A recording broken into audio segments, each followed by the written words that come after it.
Mari kita satu dalam doa.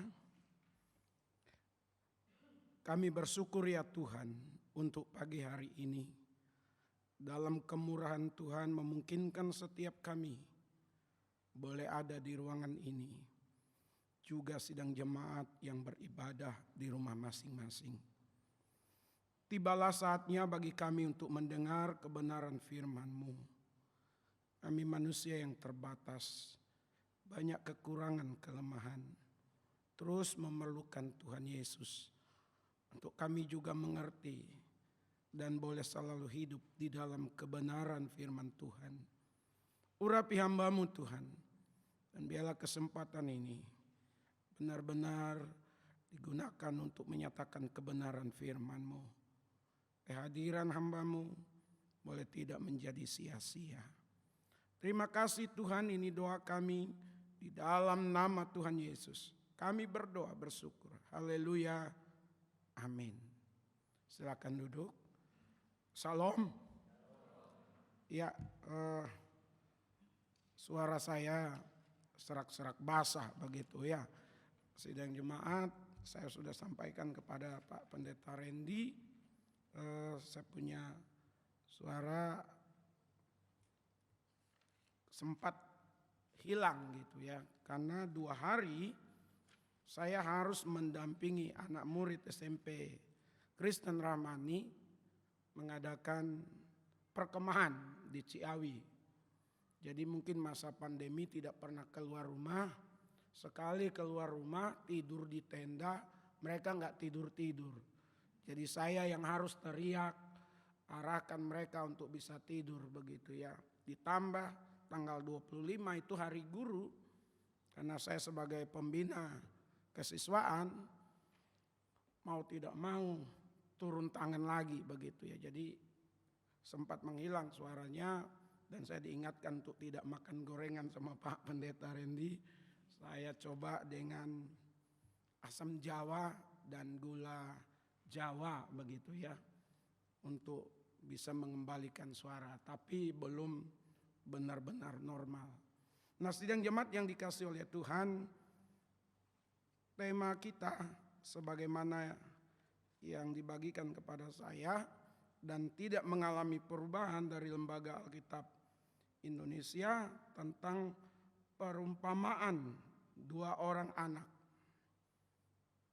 Ini hanya bercanda sidang jemaat.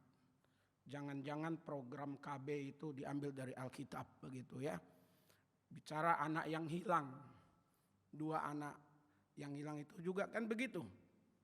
Anak bungsu dengan anak yang tertua, berarti 2. Ini perumpamaan Tuhan Yesus pakai 2 juga begitu ya. Tapi apapun itu ya, untuk Indonesia program KB tetap harus jalan, kecuali bagi orang kami mungkin ya orang Dayak. Tanahnya masih luas, tapi sudah ber-KB dari sisi politik, untuk dapatkan suara sangat sulit untuk menang. Kira-kira begitu dampaknya kalau pakai program KB gitu ya Bapak Ibu. Ya ini politik sedikit lah di gereja, nggak apa-apa. Ya sekali-sekali. Nah, sidang jemaat yang dikasih oleh Tuhan bicara tentang perumpamaan 2 orang anak. Tuhan Yesus itu adalah guru yang terbaik. Setiap kali dalam menyampaikan pengajarannya, ada yang disampaikan secara terus terang. Tetapi untuk yang tajam, Tuhan Yesus seringkali juga menggunakan perumpamaan untuk dapat ditangkap lebih baik oleh para pendengarnya. Dan bukankah perumpamaan itu juga seringkali ada di dalam konteks kehidupan bermasyarakat, kita dengan anak-anak kita, guru sekolah minggu dengan anak-anak muridnya, bahkan gembala sidang atau hamba Tuhan dengan jemaatnya. Nah, sidang jemaat yang dikasih oleh Tuhan, perumpamaan tentang 2 orang anak ini saya mengajak kepada kita untuk melihat dari dua sisi saja, yaitu dari segi kesamaan. Kesamaan dari kedua orang anak tersebut, baik anak yang tua maupun anak yang anak yang kedua, ya. Saya agak sulit nih menggunakan ini karena kadang-kadang kurang konsentrasi begitu sidang jemaat. Jadi minta bantu dari operator, ya. Mari kita lihat kesamaan dari kedua orang anak tersebut. Yang pertama itu kedua-duanya memiliki kesamaan yang sama. Kedua-duanya memiliki kesamaan yang sama, ayatnya yang ke-28 dan ayatnya yang ke-30. Sidang jemaat boleh kembali membaca nanti. Kesamaannya di mana? Kesamaannya itu adalah dalam hal kesempatan. Mereka berdua sama-sama diberikan kesempatan untuk pergi dan bekerja di kebun anggur. Ya, untuk pergi dan bekerja di kebun anggur. Kesempatannya sama diberikan. Momennya sama. Sekalipun dari segi waktu ada selisih waktu antara anak yang pertama dengan anak yang kedua. Tapi dua-duanya sama dari segi kesamaan perintah, dari segi kesamaan permintaan, yaitu untuk pergi dan bekerja di kebun anggur. Apakah di kebun anggur itu menyiangi? Apakah memanen? Tidak dijelaskan, namanya perumpamaan. Kedua-duanya, baik anak yang pertama maupun anak yang kedua, sekali lagi diberikan kesempatan yang sama. Ya. Bukankah juga dalam kehidupan ini, kalau kita memperhatikan zaman Tuhan Yesus memberikan kesempatan yang sama kepada tokoh-tokoh agama, tokoh-tokoh masyarakat Yahudi, dengan orang-orang yang dianggap hidupnya tidak benar, hidupnya dianggap melanggar hukum, dianggap sampah masyarakat karena kehidupan mereka yang dianggap tidak benar. Kedua kelompok masyarakat di zaman Tuhan Yesus itu diberikan kesempatan untuk boleh percaya, untuk boleh mengenal, untuk boleh hidup di dalam firman Tuhan. Tapi kenyataannya Bapak Ibu sidang jemaat, dari berbagai macam peristiwa yang ada, orang-orang yang dikatakan tokoh agama, tokoh masyarakat yang punya peranan penting di tengah-tengah kehidupan bangsa Israel justru mengecilkan, meniadakan, menolak apa yang ditawarkan oleh Tuhan Yesus.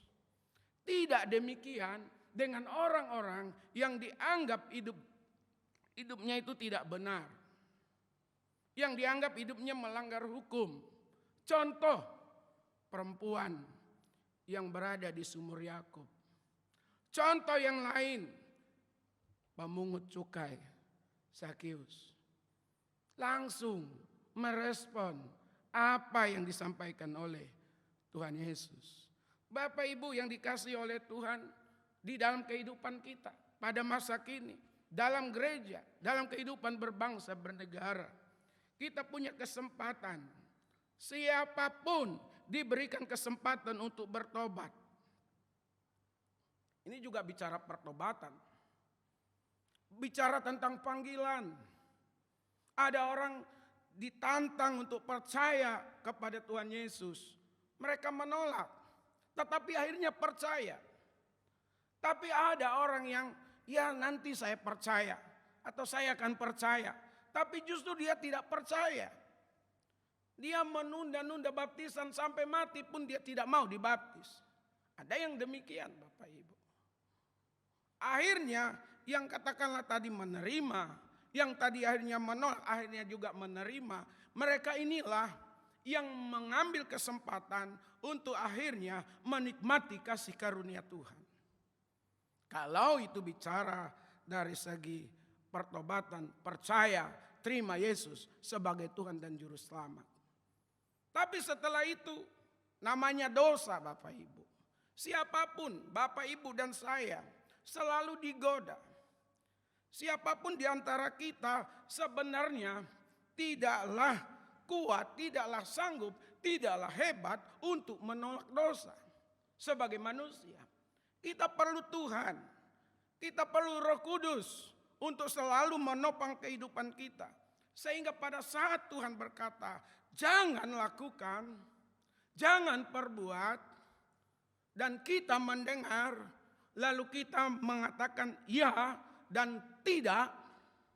Ya, dengan kata lain, untuk mengikuti apa yang dikatakan oleh Tuhan, tidak untuk tidak melakukan apa yang ada di depan kita. Cara dosa itu sangat luas, Bapak Ibu. Sesuai dengan sisi-sisi kehidupan kita. Sesuai dengan apa kenyataan yang diperhadapkan dengan kita. Sesuai dengan profesi kita. Tuhan berkata jangan lakukan itu. Lewat khotbah, lewat renungan pribadi. Tapi jalan terus. Berbuat terus. Lakukan terus. Sehingga untuk bangkit sangat sulit, Bapak Ibu. Saya mengenal satu orang hamba Tuhan. Maaf sekali lagi Pak Pendeta. Pelayanannya cukup luar biasa. Orang yang kena penyakit AIDS, jemaatnya, yang lain tidak mau mendekat. Tapi dia mau mendekat. Dia angkat, dia gendong, dibawa ke rumah sakit. Dia doakan orang. Dari Kalimantan sana banyak jemaatnya yang susah. Didoakan berangkat ke Jakarta. Luar biasa. Menjadi pedagang, toko material. Mereka buat restoran dan lain sebagainya. Berhasil. Saya temani Bapak Ibu. Waktu dia datang ke Kalimantan bisa tidak. Maksudnya dari Kalimantan datang ke Jakarta. Bisa nggak Pendeta Paran dampingi saya? Cari, datangin jemaat kami yang ada di Jakarta. Saya antar ke Pademangan, saya antar ke Tanjung Priok. Setelah itu Bapak Ibu, perjalanan berikutnya, dia tidak peka terhadap apa yang Tuhan nyatakan. Tuhan sudah peringatkan, tapi dia jalan terus. Dia berbuat terus untuk hal-hal yang tidak benar. Akhirnya pelayanan ditinggalkan sidang jemaat. Dia tidak melayani lagi. Dia mulai pakai kartu kad wartawan. Dia mulai pakai kamera dengan sarjana hukumnya. Memeras, menguras orang. Dengar-dengar punya istri 2. Terakhir meninggal. Tragis. Kesempatan diberikan untuk bertobat. Kesempatan diberikan untuk melayani. Diingatkan. Tapi jalan terus. Tahu kebenaran, pura-pura tidak tahu. Tahu melanggar hukum, tetapi jalan terus. Itulah bisa jadi gambaran dari anak yang pertama. Ya, tetapi akhirnya tidak. Kesempatan untuk bertobat, kesempatan untuk melayani, kesempatan untuk merealisasikan visi misi yang Tuhan berikan. Jelas. Tapi tetap berbelok. Menunda. Bahkan sama sekali tidak melakukan lagi. Kesempatan memperbaiki diri ada. Kesempatan menangkap setiap peluang ada. Tetapi disia-siakan. Itulah gambaran dari anak yang pertama maupun anak yang kedua. Kesempatan sama diberikan. Peluang sama didapatkan. Peringatan, anjuran, perintah larangan sama diberikan. Tapi jalan terus. Yang lebih sulit itu orang yang berkata iya, tapi akhirnya melakukan tidak. Dibandingkan tidak, tapi melakukan. Sayang ini cuma 2 gitu. Lebih bagus 1 lagi ditambahi. Cuman kan kita tidak boleh mengurang menambah Alkitab, Bapak Ibu. Apa itu? Dikasih kesempatan ya. Tidak pernah menolak. Lanjut terus. Tapi kalau yang begitu gak mungkin muncul perumpamaan ini, Bapak Ibu. Jadi perumpamaan ini itu menyasar siapapun. Menyasar majelis, menyasar jemaat yang lama, menyasar jemaat yang baru, pelayan Tuhan, termasuk gembala sidang, termasuk pendeta yang terkenal. Kesempatan diberikan, peluang diberikan untuk memperbaiki diri dan lain sebagainya, tetapi disia-siakan. Ini kesamaan dari kedua anak tersebut dari segi perumpamaan ini, Bapak Ibu. Sekali lagi kesempatan untuk bertobat diberikan. Pelayanan, merealisasikan misi dan visi diberikan kesempatan itu. Memperbaiki diri, menangkap setiap peluang. Tapi nyatanya tidak dilakukan. Nah yang kedua, kesamaan dari kedua adat tersebut memiliki karakter yang sama, sidang jemaat. Hal ini dapat dilihat di ayat 29 dan ayat 30. Sama-sama mengecewakan hati bapaknya. Yang satu iya, tapi tidak melakukan. Yang satu tidak. Potong di situ saja dulu ya. Yang satu mengatakan iya, tapi tidak melakukan. Yang satu mengatakan tidak, ujung-ujungnya melakukan. Kata tidak, nanti dulu. Ini agak lembut ya, nanti dulu itu. Ada kemungkinan untuk dilakukan lagi. Tapi Bapak Ibu, sidang jemaat yang dikasih oleh Tuhan, kedua-duanya memiliki karakter yang sama. Sama-sama jelek. Mengiyakan tapi tidak melakukan. Saya ulang-ulang. Mengatakan tidak, itu juga mengecewakan. Bapak Ibu yang dikasih oleh Tuhan, banyak orang yang seperti itu.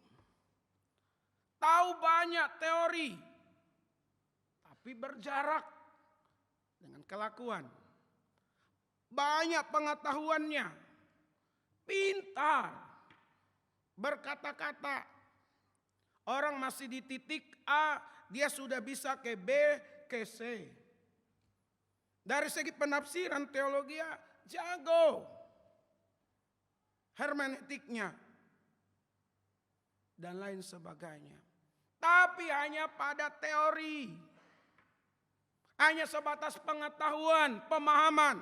Aplikasinya nol. Nihil.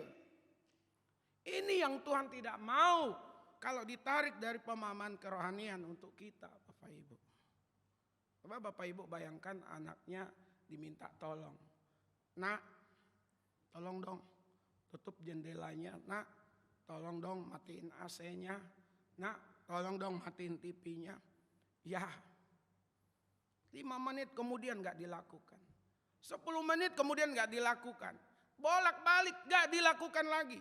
Bapak Ibu bisa senyum-senyum gak lihat anaknya. Wah, anak saya mantap nih. Enggak. Pasti marah Bapak Ibu. Dari suara lembut bisa naik. Intonasinya menjadi tinggi itu. Nah inilah Bapak Ibu. Tuhan juga begitu kepada kita. Tuhan sudah perintahkan. Tuhan sudah ingatkan. Tuhan sudah anjurkan. Ya. Tapi kita tidak lakukan. Kita lebih mementingkan kepentingan diri kita sendiri. Ego kita yang kita kedepankan Bapak Ibu. Kita pikir, untuk apa? Gak ada untungnya. Apalagi zaman sekarang. Segala sesuatu dihitung dengan untung rugi. Saya pelayanan dapat apa? Saya berteman dengan dia dapat apa? Saya 2 kali diperingatkan sama kawan-kawan. Pendeta Paran, udahlah. Jangan ikut-ikutan ormas. Kalau gak menguntungkan, gak buat kompor kita berasap, untuk apa? Lalu saya tarik ke dalam dunia pelayanan. Kalau cari untung, ya jangan melayani. Pelayanan itu butuh pengorbanan. Butuh yang namanya bukan hanya pengorbanan, tetapi eksistensi kita. Di tengah-tengah berbagai macam pergumulan. Banyak orang yang akhirnya, ya udahlah nanti saja. Saya ambil bagian dalam dana pembangunan. Ya, saya akan terlibat di dalam dana Natal. Saya akan terlibat untuk melayani, mengisi acara. Saya akan terlibat di dalam kepanitiaan. Tetapi giliran sudah waktunya, hari hanya, gak datang. Tidak mau, menolak dengan berbagai macam alasan. Itu juga yang terjadi di berbagai tempat, Bapak Ibu. Jago teori, tapi tidak jago praktek. Pandai ngajari orang, tetapi untuk diri sendiri, untuk keluarga sendiri, banyak yang harus dibenahi, Bapak Ibu. Firman ini juga untuk saya, Bapak Ibu. Bukan hanya untuk Bapak Ibu. Kita semua diingatkan, janganlah kita memiliki karakter yang tidak dikehendaki oleh Tuhan. Kalau iya, iya. Kalau tidak, tidak. Bapak Ibu, kita melihat hari-hari belakangan ini, tontonan bersifat nasional bahkan internasional. Kan ini sudah umum. Saya berani sampaikan di sini. Kasus-kasus besar. Hari-hari belakangan ini. Itu memalukan anak-anak Tuhan. Memalukan gereja. Pembunuh berdarah dingin katanya. Yang senyum-senyum di lift.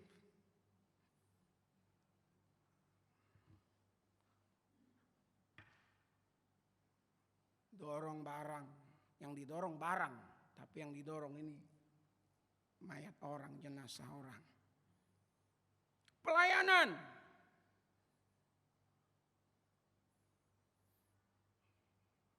Kasus gubernur korupsi. KPK yang harus datang. Sejarah itu Bapak Ibu. Yang harus datang itu adalah yang pesakitan. Siapa itu? Orang luar sana? Bukan. Orang Kristen, Bapak Ibu. Jemaat nipu jemaat. Ada? Ada. Atas nama bisnis. Meraup keuntungan sekian. Berbagi hasil. Udah tahu jangan.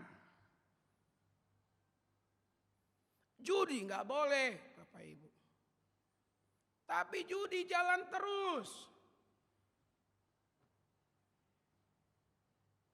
Karakter mengecewakan Tuhan. Sifat atau akhlak yang mengecewakan Tuhan. Saya lagi ada di tempat kawan itu. Dia lagi terima telepon. Selesai terima telepon saya tanya. Siapa bang? Ya itu kawan, kasihan. Kenapa memangnya? Perlu bantuan. Dulu punya ruko, punya toko, punya rumah, punya mobil. Dari Kalimantan pindah ke Jakarta. Di sini buka usaha juga, Bapak Ibu. Maju. Diam-diam terlibat dalam judi online. Habis rukonya, rumahnya, tokonya, istri dan anaknya akhirnya kabur. Dan dia untuk bertahan hidup. Maaf Bapak Ibu, saya bukan mengecilkan, maaf. Dari kalangan atas, turun untuk makan, dia harus ke jalanan.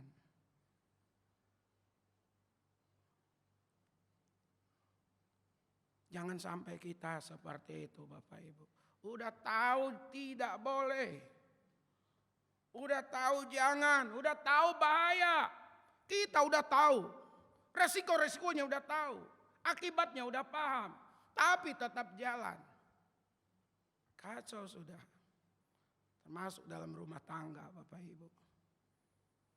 Bersama dengan anak istri atau dengan suami. Hanya pada saat malam. Sehari-hari bersama dengan karyawan. Sehari-hari bersama dengan pimpinan. Tawarin makan dan lain sebagainya. Hati-hati. Jangan sampai jatuh cinta kepada sesama rekan sekerja. Jangan sampai jatuh cinta sama atasan. Atau sama bawahan Bapak Ibu. Banyak yang rajin datang ke gereja juga. Sekali lagi saya harus sampaikan. Kelihatan baik-baik.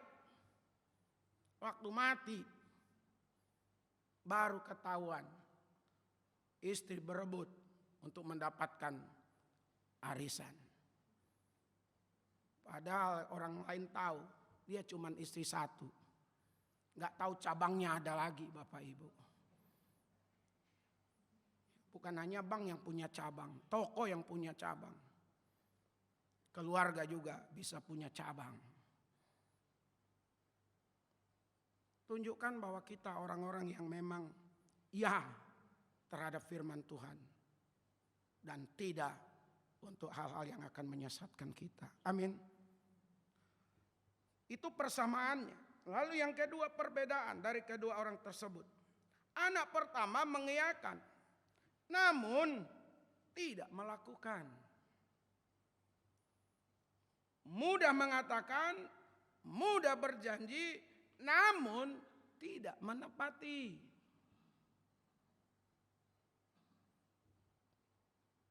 Bisnis juga begitu ya, dalam dunia bisnis. Giliran bangun bisnis bersama-sama bagi hasil. Giliran sudah besar, terjadi pengkhianatan. Mudah-mudahan sinode kita tidak begitu. Gereja kita, Bapak Ibu, secara sinode. Ini bicara tentang apa? Ya ini tadi, mengiyakan, bersatu, ayo bersatu. Saling mengasihi, saling mengampuni.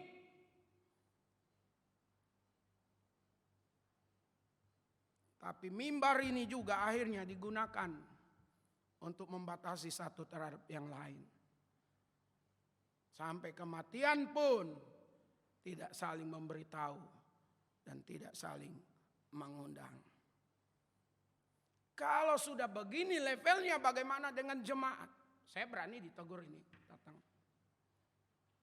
Silakan saja. Karena inilah realita. Iya terhadap firman Tuhan. Tapi prakteknya tidak. Ini saya harus ulang-ulang.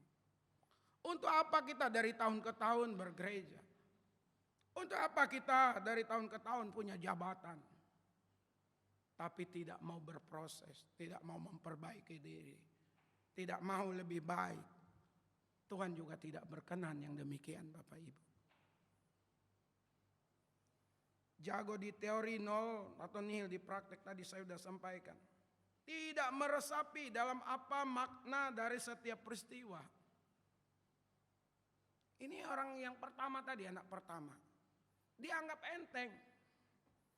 Dia tidak mau mengevaluasi dirinya seperti apa dan bagaimana. Dari setiap peristiwa. Dia anggap biasa saja. Tapi akhirnya orang lain sudah ke bulan, dia masih di bumi. Orang lain sudah kemana-mana, dia masih jalan di tempat. Terikat. Terkungkung, terpenjara. Karena dosa. Tuhan Yesus mau waktu itu tokoh-tokoh agama, tokoh-tokoh masyarakat merespon untuk percaya kepada apa yang disampaikan oleh Yohanes. Untuk percaya kepada apa yang Yesus sampaikan kepada mereka. Tapi justru mereka bukan saja menolak, bukan saja membenci, tapi juga membunuh Yesus. Orang yang jago teori seperti anak yang pertama ini Bapak Ibu. Dia pandai berargumentasi. Pandai berdalih. Pandai menyembunyikan. Tapi siap-siaplah orang yang demikian akan menanggung akibatnya. Itu anak yang pertama. Dari segi perbedaan. Anak yang kedua menolak namun akhirnya melakukan. Belajar menemukan makna di setiap peristiwa. Tadi saya katakan salah dia. Tidak Pak, saya nggak mau ikut. Kalau pakai bahasa sekarang ini. Saya nggak mau bekerja, saya nggak mau pergi.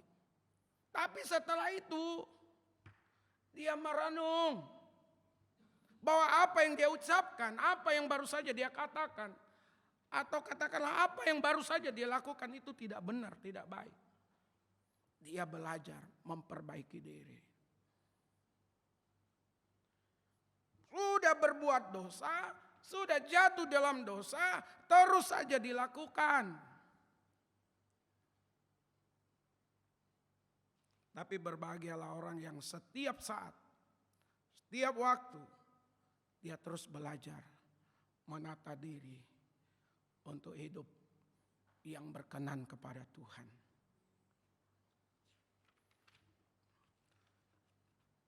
Menyadari sikap yang salah, lalu berbalik memperbaiki diri demi menyenangkan hati Bapa. Ini yang paling penting. Siapa di antara kita yang benar-benar kudus Bapak Ibu? Siapa di antara Bapak Ibu yang ada di sini sidang jemaat yang tidak pernah berbuat salah? Tidak pernah berbuat salah sama istri, tidak pernah berbuat salah kepada suami, tidak pernah berbuat salah kepada jemaat, tidak pernah berbuat salah kepada pendeta. Justru pendeta seringkali jadi bahan omongan, Bapak Ibu. Syukur-syukur omongannya bagus. Kalau omongannya nggak bagus, repot juga.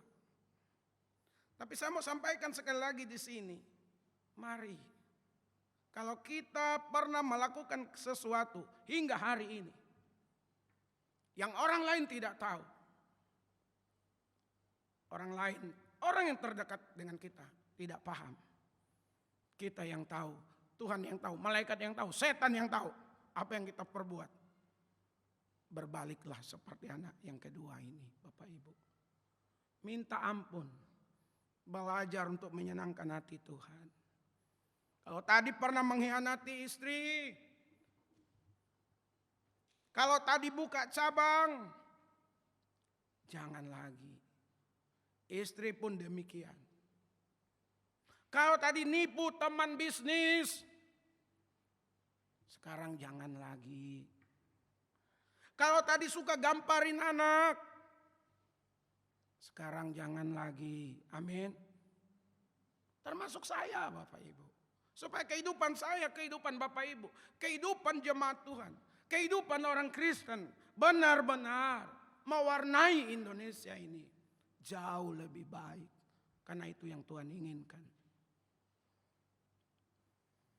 Ada penyesalan. Setelah ia berpikir ulang, merenungkan peristiwa yang terjadi. Tadi saya katakan evaluasi diri.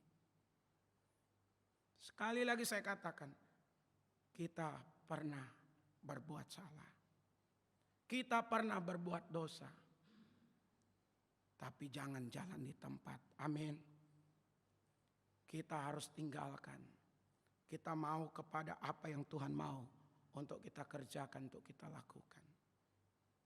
Dan kalau ini dikaitkan dengan penginjilan Bapak Ibu, jangan pernah berpikir orang yang pernah kita injili juga gak akan bakalan bertobat. Kepala batu dan lain sebagainya.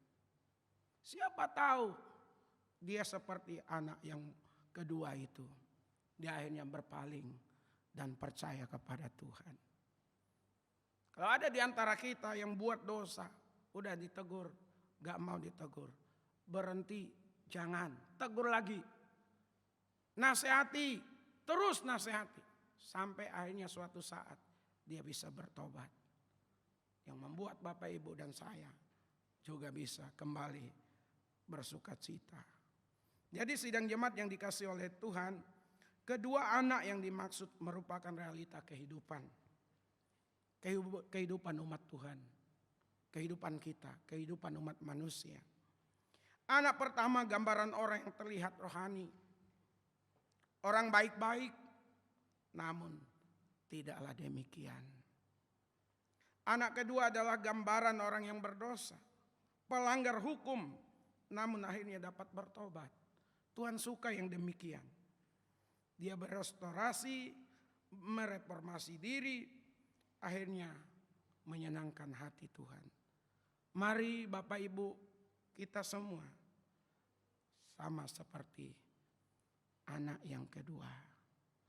Yang selalu berusaha menyadari kesalahan, melangkah maju, nama Tuhan dipermuliakan. Amin. Mari kita satu dalam doa. Bapa di sorga, kami berterima kasih untuk kesempatan ini. Firman-Mu sudah diberitakan kepada setiap kami.